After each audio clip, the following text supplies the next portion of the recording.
తూర్పుగోదావరి జిల్లాలోని పలు ప్రాంతాల్లో ఉదయం నుంచి అకాల వర్షాలు కురుస్తున్నాయి. రాజమండ్రిలో ఆకాశం మేఘావృతమై కాసేపటికి జోరు వర్షం పడింది.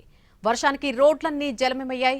నెల రోజులుగా వేసవి ఉష్ణోగ్రతలతో అల్లాడిపోయిన తూర్పుగోదావరి జిల్లా వాసులు ఈ వర్షాలకు సేదదీరారు. నల్లజర్ల మండలంలోనూ భారీ వర్షం కురిసింది. 2 గంటల పాటు ఎడతెరిపి లేకుండా వాన పడడంతో రోడ్లు జలమయంగా మారాయి. అనంతపల్లి గ్రామంలో డ్రైనేజ్ పొంగి ప్రవహించింది. వరి, మొక్కజొన్న రైతులు ఆందోళన చెందుతున్నారు.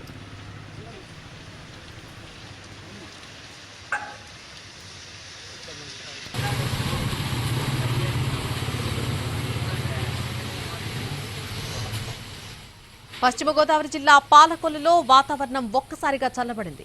భారీ ఈదురుగాలు వీచాయి. కుండపోతగా వర్షం పడింది. దీంతో డ్రైనేజ్ వాటర్ పొంగి రోడ్డు మీదకు ప్రవహించింది. రోడ్లన్నీ కూడా బురదమయం కావడంతో వాహనదారులు, పాదచారులు తీవ్ర ఇబ్బందులు పడ్డారు.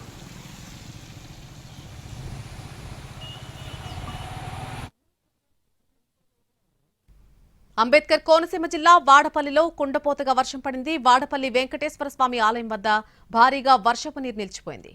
మాడవీధులతో పాటు ఆలయ ప్రాంగణంలో నీరు నిలిచిపోవడంతో భక్తులు ఇబ్బందులు పడుతున్నారు. ఆలయం వద్ద వేసిన తాత్కాలిక టెంట్లు కూలిపోయాయి. ఎడతెరిపి లేకుండా వర్షం కురిసినా కొంతమంది భక్తులు లెక్క చేయకుండా ఆలయంలో ప్రదక్షిణలు చేసి స్వామివారిని దర్శించుకున్నారు.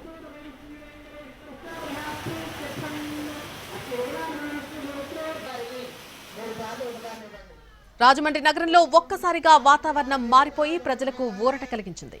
ఉదయం నుంచే ఎండ దంచికొట్టింది. ఆ వెంటనే ఆకాశం మేఘావృతమైంది. ఒక్కసారిగా కురిసిన వర్షానికి నగరంలోని ప్రధాన రహదారులు జలమయమయ్యాయి. మండు వేసవిలో కురిసిన వానను జనం ఎంజాయ్ చేస్తున్నారు. తడుస్తూనే జర్నీ చేశారు చాలా మంది.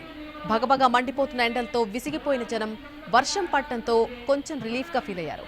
రాజమండ్రిలో టెంపరేచర్ కూడా తగ్గిపోయింది. మరింత సమాచారం రాజమండ్రి నుంచి మా ప్రతినిధి శ్రీనివాస్ అందిస్తారు.